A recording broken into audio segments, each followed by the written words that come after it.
Welcome to Great Points, financial insights for improving your relationship with money.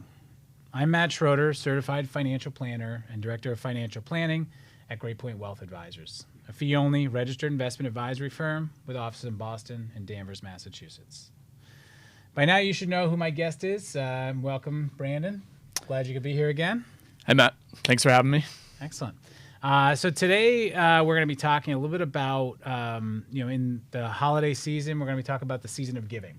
But before we do that, I wanted to kind of just take a minute to do kind of a year in review or a recap of what we've covered over these last 12 episodes.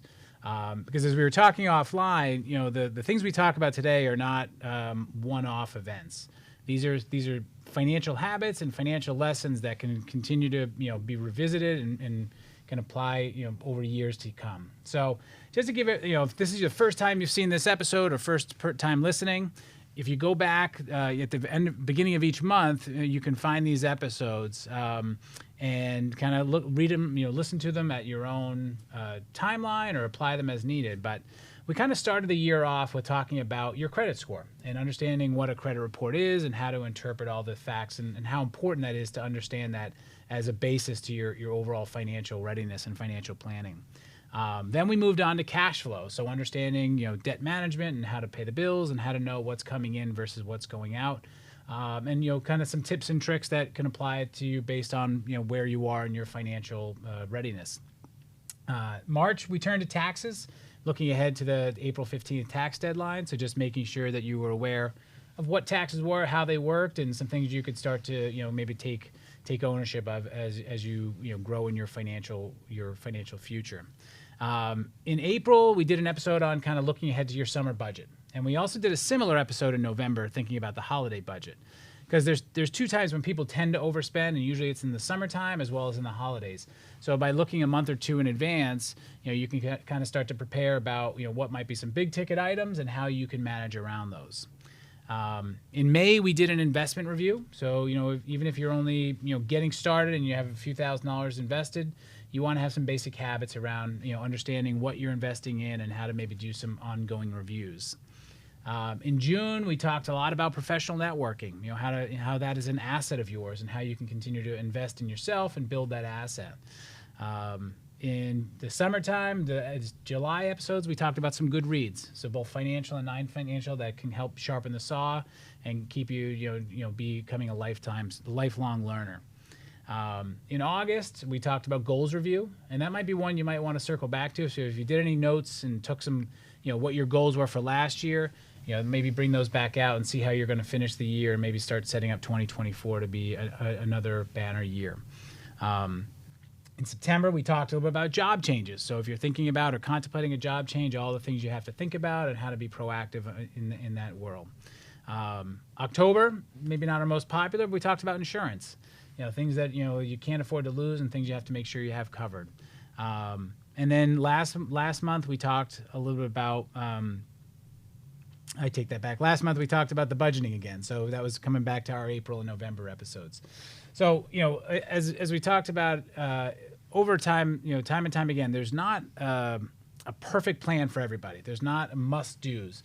But financial education and financial competence is really about, understanding yourself, understanding what you want, continuing to ask and make, continue to learn how things work and understand what's going to be right for you. And you're not going to get all the decisions right. You're not going to make everything correct. But, if you can move your success rate, maybe from 50-50 up to 60-40, 70-30 good decisions to bad decisions, it's going to make a tremendous impact in your long-term financial success, your overall confidence, your happiness. So I know that was a quick year in review. Brandon, I know you've been part of all these 12 episodes or 11 and a half episodes. Any takeaways from the year? Yeah, what I love about these topics is that they're really building blocks, right? So they're habits that can help you build your whole picture and bring everything together in a way that's going to help you kind of achieve your financial goals moving forward. So yeah, for me that's really powerful. It's a lot of what we talk about is not rocket science on some of these topics. It's really just about taking that 15 or 30 minutes to actually focus, think through, be proactive, and stay on top of things. So. Yeah, no, it's awesome. And you just gave me, I think, a name for the segment moving forward is building blocks. I think we can maybe start to rename the segment. So, so we're going to talk about the final month. We're in December, or we're coming into December, and this is definitely a time of giving. You get a lot of people, kind of reflecting on how fortunate they are, whether they have a little or they have a lot, but also, getting asks, and there's needs for people that have, less, and in all different, whether it's toy drives or food drives or clothing drives. This is a time of the year where a lot of people feel obligated to get involved, give back, and we thought we'd give you some tools, some tips, both how to get involved, maybe, and also we'll talk about how to say no, because everyone's got limited resources. You can't say yes to everything. So building some habits that allow you to say yes confidently, but also some things to say no to. And we're going to talk a little bit about 3 areas. The first is, a lot of nonprofits will talk about they need money, so donations. Buy this, buy that, support this. And for as a philanthropist or fundraisers, a lot of times they call this your treasure. So they want big donors, but especially for newer professionals, they want everyone to give a little, because it builds that habit of giving, and maybe builds that relationship and that emotional connection to that organization, that donor. So we're going to talk about the impact of giving treasure, and how you can fit that into your budget if that's something you want to do. We're going to talk a little bit about time, another thing you can give. So if you don't have any money, maybe you can give time. And then the last thing is your talent. So as you're developing various skill sets, personally and professionally, they may be things that the various organizations don't have represented in their current toolbox. So if you can build websites, or creative design, or if you're a handy person, you can maybe help with office renovations, things like that. Those are skills that can transfer to those organizations. So let's start with treasure. So this is probably the easiest one to understand. I'm going to make a $50 donation to Toys for Tots, or I'm going to support the local food bank, or whatever it may be. I'm going to turn it over to Brandon to talk about how treasure, you might be able to leverage that gift through your company involvement, and then I'll turn it back to maybe some long-term ideas. Yeah. So one of the great things about kind of where the corporate world has moved over the last few years is a lot more companies are doing charitable gift matching. So you basically could enter into the system, say, hey, I gave $100 to X organization, and the company just will match it. Part of this is, to kind of encourage employees to be involved in the community, encourage them to give back. And also it's kind of a way of valuing employees. So it's, if you work at a bigger company, definitely worth looking into. Even if you don't work at a bigger company, you can always kind of approach whoever it is you work with and propose something, right? So maybe you have a really great cause that you want to contribute to, means a lot to you. Approach your boss and say, hey, would you be willing to, match a portion of this gift if I were to make it? So that can be a really powerful way to not only, contribute on your own behalf, but also kind of bring in more funds as well. Right. Now, so let's say you're the manager of this person, and you have an employee that comes up to you and says, hey, boss, I've got this local thing. I want to spearhead a little collection. So if I do a collection at the office, and maybe we have someone from the organization come talk to us for 5 minutes during our team meeting, if we can raise $300 or $400, would you be willing to match that? As the manager, what type of messages would that send to you about that employee? Yeah, it would tell you a few things, right? One, that they're charitably inclined, obviously. But the second thing is that they're willing to, kind of organize and push for something. So that's really a pretty positive thing to see in any employee. And they're also, able to articulate what their goal is and kind of bring others in, which obviously, you work with multiple people, you realize that that's a really important skill set. So yeah, if I'm a manager and I see an employee kind of taking charge like that, that's a really great sign, and it's only going to reflect well on you, in addition to be able to actually contribute to a nice cause. Correct. So, and ultimately, all giving is personal. So there's a little bit of self-interest there. So that employee that comes up with that idea, who maybe raises $250 among the office, and then that boss contributes another $250 on top of that. Now $500 goes to a local cause, which, $500 may not seem like a lot of money, but to a local organization, that's a good amount of money. They have to ask a lot of people for those dollars. So, they're most likely going to want to send thank yous or maybe post something on their social media. And, you can maybe, put it on yours saying, hey, we're happy to support this local cause. So these dollars given can, they make a difference, but they can also be a way to kind of show, promote your business or promote your cause, or help you kind of put yourself on a different pedestal in your office as someone who's like a nonprofit leader, or willing to show different ways to kind of promote the business. So so obviously, so we talk about the giving through the business.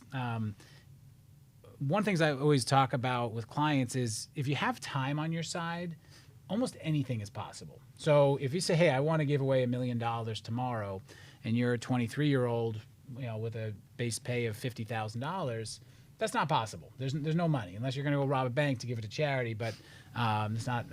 Is it not Peter Pan? Robin Hood. Yeah, I was going to say. So I think there's been some movies about that. Yeah, there's some movies about that. So unless you're Robin Hood, that's not going to be the case. So, but if you said, hey, by the time I'm 75, could I have enough money to give away $1 million?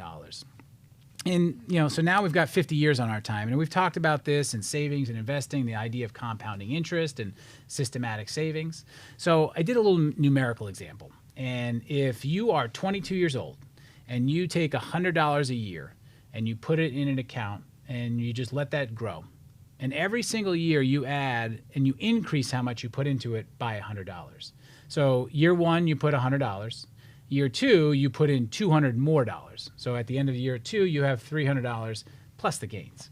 And you repeat this for the next 50 years. So by the time you're 72 years old, you're now saving $5,000 a year, which may seem like a big number now, but after 50 years, that's, it's not always a significant number for someone who's been planning for this long. And if you were to look and say, well, $100 is not a lot of money, and if I'm making, let's say, $50,000 a year, that's 0.2% of your annual salary. So if someone said, hey, I've got this thing, can you, if I were to take away 0.2% of your salary, you probably wouldn't even miss it. You probably wouldn't even notice it. So you put $100 in, and you keep repeating this process. So year two, you give 200, then 300, then 400, then 500. So at the end of the day, you've contributed about 80 some odd $1,000 into this pot of money over the course of 50 years. But with compounding interest, assuming you're getting about 9%, which is historical market returns over that 50 years, that money will grow to be a little over $1 million. So if you said, hey, by the time I am 75, I would like to be able to give away $1 million to whatever cause I want, that's the way you do it. You start saving now and letting it grow and defer. And you say, well, I don't want to think about it or pay attention to it. How do I do it? Well, you could create a Roth IRA and put $100 a year into it. And you can kind of, if you wanted to have a separate IRA for you to spend, you can create 2 Roth IRAs, and one for charity, one for you. This is probably something no one's ever going to do because it takes 50 years of consistent action and planning. But you can also take this lesson and say, well, what if I just did this for myself? I'm going to call myself my own charity. If I just started saving $100 a year and then doubling it and doubling it and doubling it, you'd have that $1 million. So the money is in your Roth IRA, and then when you're 72 years old, you decide you need it and want to spend it or give it to your kids, it's there. Or you can give it to charity at that point if you want. There's other tax incentives there. But it's more about the framework of the idea that a little bit of action over long periods of time can have significant impacts. And if, let's say you did $100, but maybe you convinced 2 other friends to do the exact same thing, and you kind of did it along the way together, that's just expanding the potential to grow that treasure. So, you're going to get asked for a lot of money. Everyone's got something they want to raise money for. And we've talked about this being, proactive and owning the decision. So you can't say yes to them all. But if you said, I've got a plan for how I'm going to give money. I'm going to create my own little pot, and I'm going to give a little each year, and that's what's going to be my giving pot. And when it's gone, it's gone. That way you can have your strategy, feel good about it. But when causes come up that maybe aren't super important to you, or they don't align with your morals or your vision, you could say no, I'm actually doing this. This is my strategy. So it's not like you're just saying no, you're saying no, I'm doing something. I gave it the office, or I'm doing something over here. So, guard your treasure, manage your treasure, but if you have a little bit to give away, do it in a proactive manner that's going to make you feel even better about today as well as what the potential is for the future. So we talked a lot about treasure, and obviously that's the easiest one. Let's talk about time. So time is most people say your most valuable asset. It's the one thing you can't get more of. When we talk about time, Brandon, you've been in the corporate world more recently than I have. How are companies valuing time when it comes to community engagement? Yeah, so I've seen a few different ways that companies kind of encourage people, or at least kind of allow people to take some time and be able to actually get involved in person. So one of the things you might see is like a company-wide kind of day where everybody goes out to some site. Maybe it's a soup kitchen, maybe it's a school, other things like that, and everybody kind of donates their time for the day. You still get paid by the company, but you get to go out, do something together, contribute to the community. So that's one thing you might see. Yeah, we just saw one of those with the Lowe's Red Vest Days. They were down in Salem helping out at rebuilding a community center. So they had a bunch of people in there. All the Lowe's employees had their red vests, and they were there painting and doing helping out in the community for the day. Yeah, and as you talked about earlier, that's great branding for the company, but it's also a way for them to get involved and to actually contribute something, which is pretty neat. The other thing you might see now is they call it volunteered time off. So some companies will basically give you it's sort of vacation time, but it's paid leave to be able to actually go out and get involved in organizations. And I think part of it is there's this realization that to really be able to donate your time effectively, you're probably going to be doing it during work hours. That's when nonprofits tend to be open. So this is a way that some companies are starting to give a benefit to employees to be able to go get involved and not actually take either vacation or non-paid leave. So it's kind of a nice feature that is getting more and more common. Yeah, and I've seen it. I've got a chance to read like the Microsoft handbook and bigger companies, and it's starting to trickle down to some of the smaller and regional companies where you might have 30 or 40 hours a week. So 30 or 40 hours a year. Mm-hmm. So if you haven't read your handbook that closely, read the section around giving and say, oh wait, I could actually help out in the community for 20 hours a year and still get my full salary and not get punished at work for missing a shift or whatever it may be. So yeah. Yeah, absolutely. So those two, volunteer time off and look to see if there's any company matching towards charitable donations.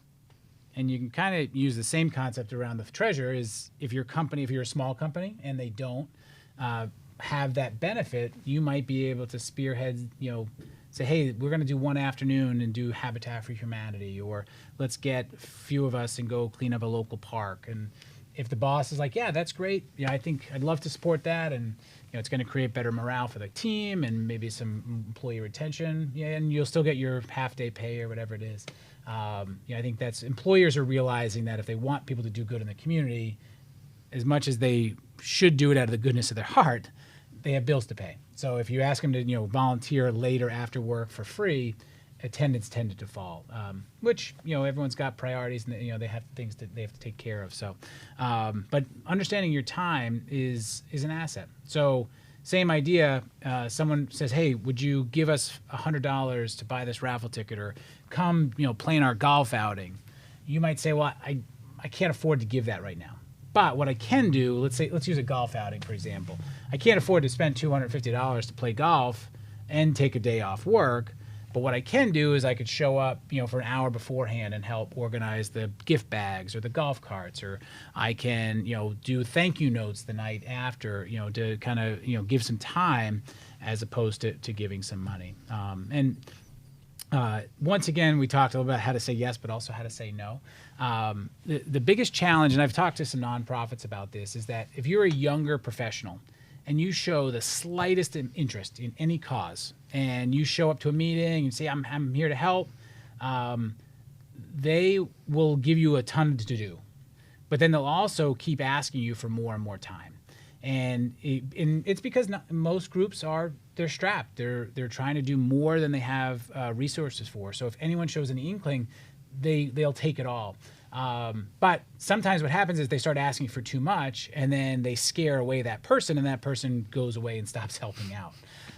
So my message for nonprofits is, if you get somebody who's at all interested, take it slow. Pace yourself. Give them a little bit. Keep them engaged. Don't scare them away too soon. Ask them a lot of questions about, well, how much time do you have to give? How much is okay. You try to bring them along. Don't all of a sudden try to make them president of the organization 2 years in. And same idea. If you are that younger professional who wants to get involved, just be very upfront. Say, look, I've only got 2 hours a week, or I've got a block of time in the summer where I'm not as busy, and I'd love to help out then, but I can't do anything for the other 9 months. They'll find ways to get you involved and to leverage your experience or your time. So if you only have 2 hours a month, most people would say, it's only 2 hours a month. Is it even worth it? Who needs 2 hours a month?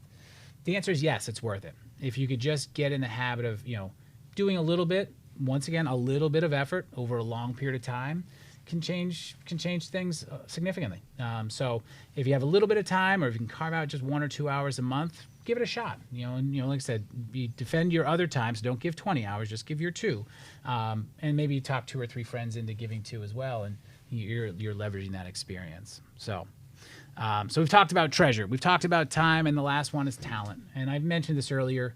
If you have a certain skill set, a lot of organizations are 2 or 3 people doing the work of 10. So if somebody says, well, you know what, when we get emails all the time, say, oh, we've noticed your website and it looks like it's missing some things. Can we sell you blah, blah, blah? And which is fine. They're doing their research and trying to make a resource. But if there's a cause that you're passionate about, and you realize that there's a gap in what they're doing, you might be able to say, hey, I noticed, I'm very passionate about your cause, but some of your content or your social media is outdated. It's not uncommon to go on a website and be like, oh, check out our most recent event. And then you read down, it's like in 2019. And it's just because no one had time to update or wasn't paying attention, or maybe the website was created by somebody who's not as technologically inclined. So that might be a way for you to say, hey, I noticed your social media content's out. I'd be happy to review it, or maybe write a post every so often and keep things up to date. They would be ecstatic for that kind of that talent that you have. Brandon, we've talked about your background as a golfer. We've used your talent to support some local causes. Yeah, I was stood out on a tee and was competition a little bit to raise some funds for a local organization here. So that was pretty cool. A little bit of time and a little bit of talent on that one, but I got beat more than I expected to. So I don't know how that happened. Well, the talent's slipping. So now they're going to expect treasure if you keep the talent up. But you might have played sports. You might be able to help out as an assistant coach or volunteer at a summer camp or whatever it may be. So that talent part, once again, it's you have a skill set that somebody else doesn't. If you have that skill and you can share it in a time-bound method, and sometimes maybe it's recording a podcast on it and sharing that with people, or being as a resource. So when it comes to the giving season, like I said, there's going to be a lot of challenges, a lot of pressure on your personal time. You might have year-end goals at work.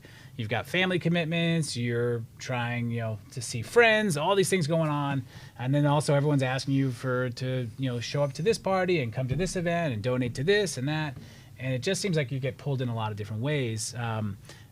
Taking some time to maybe spend 15 minutes thinking about your giving strategy.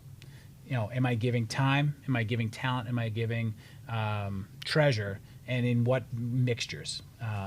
And that way you'll have a lot more confidence in what you're doing. You'll also be able to manage some of those peer pressure situations. Say, look, I can't. That's not the right fit for me, and do it with confidence. So I know there's probably a lot of other things we could talk about along these topics, but if you're, like I said, you're a younger professional trying to find your way, and there's not always a lot of clear paths of what's the right thing to do.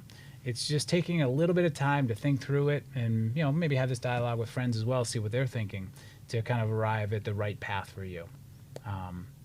Brandon, any final comments on the giving season or year-end other topics?